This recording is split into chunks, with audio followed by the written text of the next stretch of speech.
మాది కర్ణాటక రాష్ట్రం. మా నాన్నగారు కన్నడ, మా అమ్మగారు తమిళ్. కన్నడ తమిళ్ ఫ్యామిలీలో పుట్టిన వ్యక్తి నేను. మా నాన్నగారు కన్నడ కుటుంబానికి చెందిన వాళ్ళు. భయంకరమైన విగ్రహారాధన, ప్రభుని గురించి తెలియదు వాళ్ళకి, యేసు ప్రభు గురించి తెలియదు వాళ్ళకి.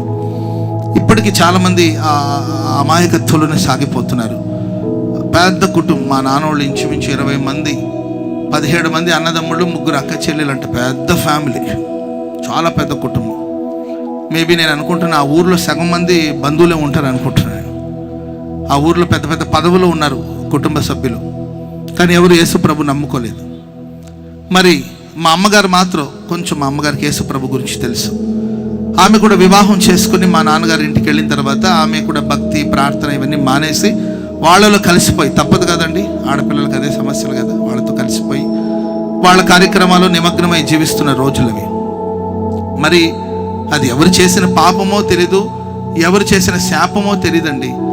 ఏ పాపం వల్ల ఇచ్చిన శాపమో తెలియదు కానండి, మా ఇంట్లో వరుసగా 6 సంతానంలో ఒకరి తర్వాత ఒకరు చనిపోతూ వస్తున్నారనమాట.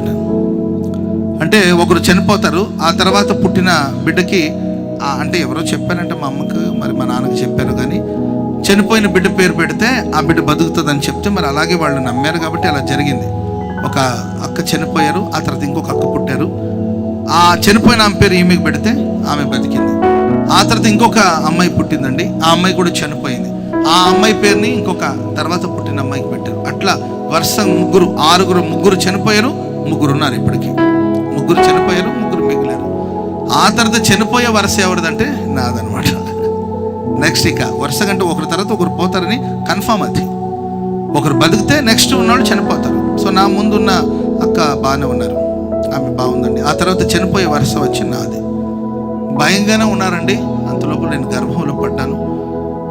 ఆ తర్వాత మా అమ్మ భయపడుతూనే ఉన్నారంట. భయపడినట్లుగానే హాస్పిటల్కి వెళ్తే డాక్టర్లు చెప్పారంట, గర్భంలో ఉన్న శిశువు చనిపోయింది అని చెప్పారంట.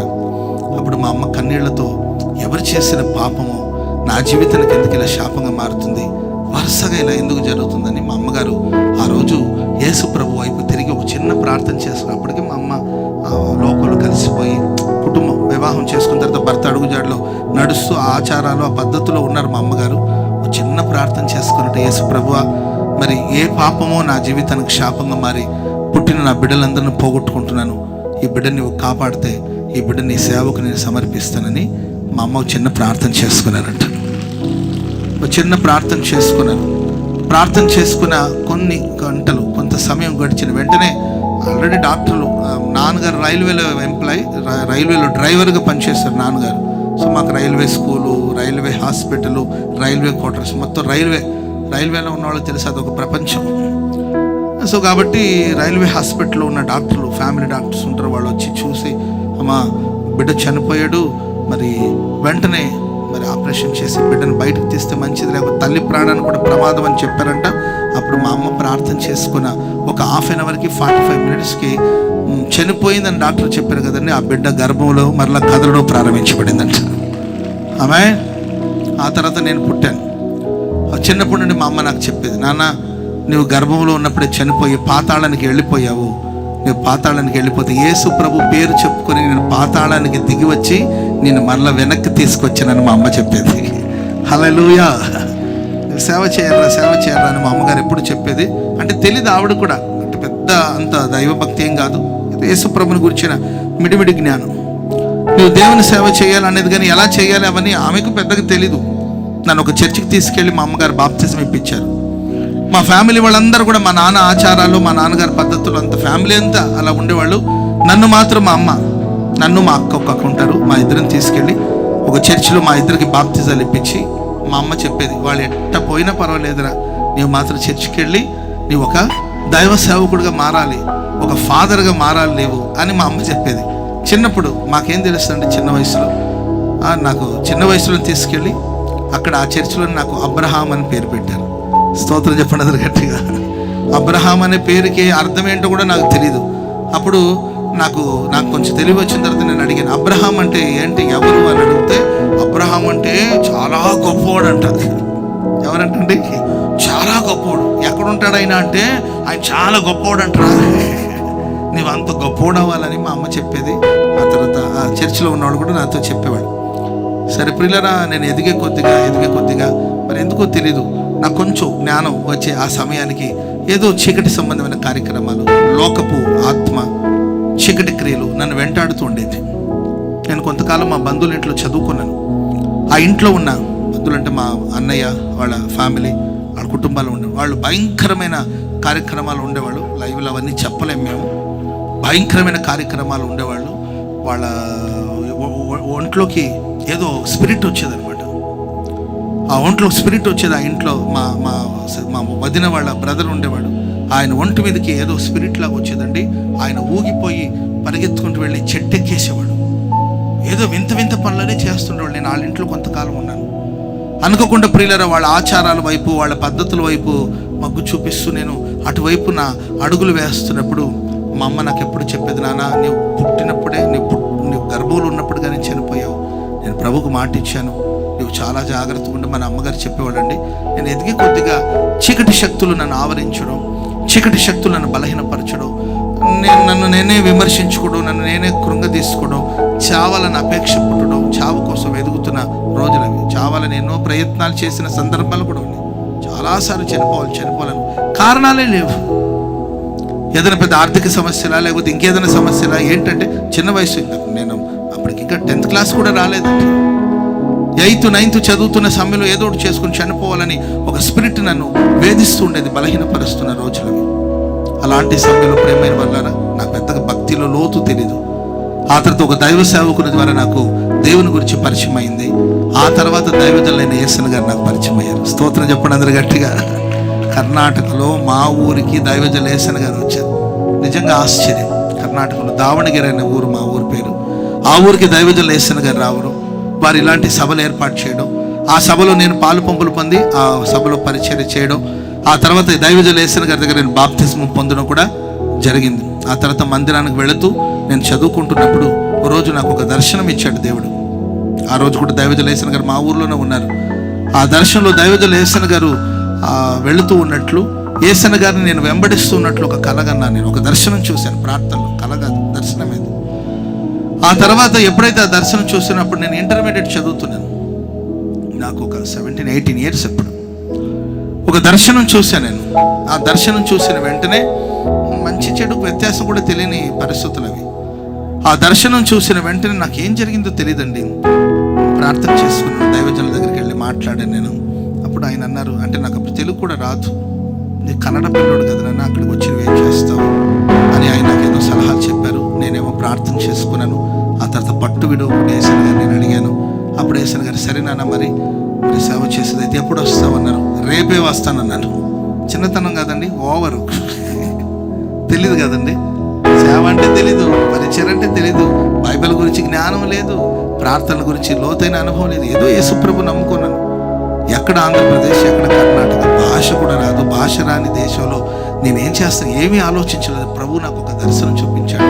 ఆ దర్శనానికి విధేయతను చూపించి నేను బయలుదేరానండి. కుటుంబంలో చాలా ఆటంకాలు వచ్చినాయి, ఎన్నో నచ్చ చెప్పారు. మా అమ్మ చెప్పింది, ఏరా నువ్వు సేవ చేయమన్నాను కానీ దేశాన్ని వదిలేసి, రాష్ట్రాలు వదిలేసి వెళ్ళిపోతావని అనుకోలేదురా బాబు, నీకు అంత సేవ చేయాలని ఆశగా ఉంటే చెప్పు, మన ఊర్లోనే చిన్న గుడి కడదాం, మన ఊర్లోనే ఒక చర్చ్ కడదాం, మన బంధువులందరూ కలిసి 70 మంది అవుతారు.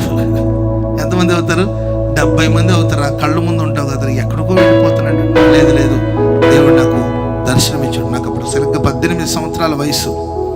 ఆ వయసులో ప్రియులారా, దేవుని వాక్యాన్ని చేత పట్టుకుని, బైబిల్ చేత పట్టుకుని నేను కర్ణాటక రాష్ట్రాన్ని, నా తల్లిదండ్రుల్ని, నా కుటుంబ సభ్యుల్ని, రక్త సంబంధికుల్ని, మా ఊరిని విడిచిపెట్టి ఒంటరిగా బయలుదేరాను.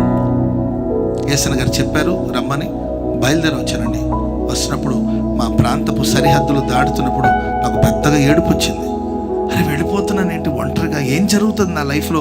నిజంగా దేవుడు పిలిస్తేనే వెళుతున్నానా, లేకపోతే నా సొంత ఆత్మలో తీవ్రత గలవాడై నేను బయలుదేరుతున్నానా? నా భవిష్యత్తు ఏంటి, ఫ్యూచర్ ఏంటి, ఎడ్యుకేషన్ ఏంటి, చదువు ఏంటి, అన్నిట్లో వదిలేసి వెళ్ళిపోతున్నాను. మళ్ళీ తిరిగి వస్తానా, తిరిగి రానా, ఏం జరుగుతుందో కూడా తెలియదు. ఒక 18 సంవత్సరాల వయసున్న ఒక యవనస్తుని జీవితాల్లో ఎన్ని ఆలోచనలు మనసులో వచ్చి ఆలోచించాలి ప్రియులారా. అలా ఒంటరిగా నేను బయలుదేరి వచ్చానండి. ఇక్కడికి వస్తే భాష రాదు, ఇక్కడ పరిస్థితులు అర్థం కాదు, ఎన్నో పోరాటాలు ఎదుర్కోవాల్సిన పరిస్థితి వచ్చింది. కానీ నా ఆత్మీయ తండ్రి అయిన దైవజుల యేసన్న గారు, ఆ రోజులో ఉన్న దైవ సేవకురాలు మేరక్క గారు ప్రేమ అభిమానం చూపించారు, అనేక విషయాలు నేర్పించారు, నన్ను ధైర్యపరిచారు. నేను అధైర్యపడిన ప్రతిసారి నన్ను ధైర్యపరుస్తూ వచ్చారు, నాకు ప్రోత్సాహాన్ని అందిస్తూ వచ్చారు.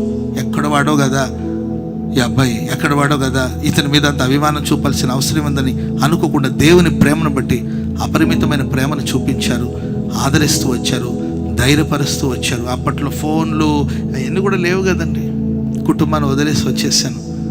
తర్వాత నా కుటుంబానికి వెళ్ళడం, ఇంటికి వెళ్ళడం కూడా లేదండి. పరిశుద్ధుల పాదాల దగ్గర ఉండి సేవ నేర్చుకోవడం ప్రారంభించాను.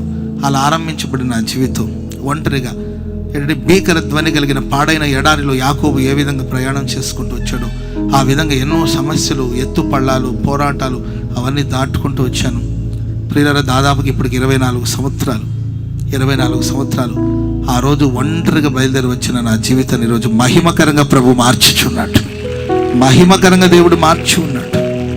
హోసన్నా మినిస్ట్రీస్కి దేవుడు ఆశీర్వాదకరంగా మార్చి ఒక విలువైన పాత్రగా ప్రభు నన్ను వాడుకుంటున్నాడు.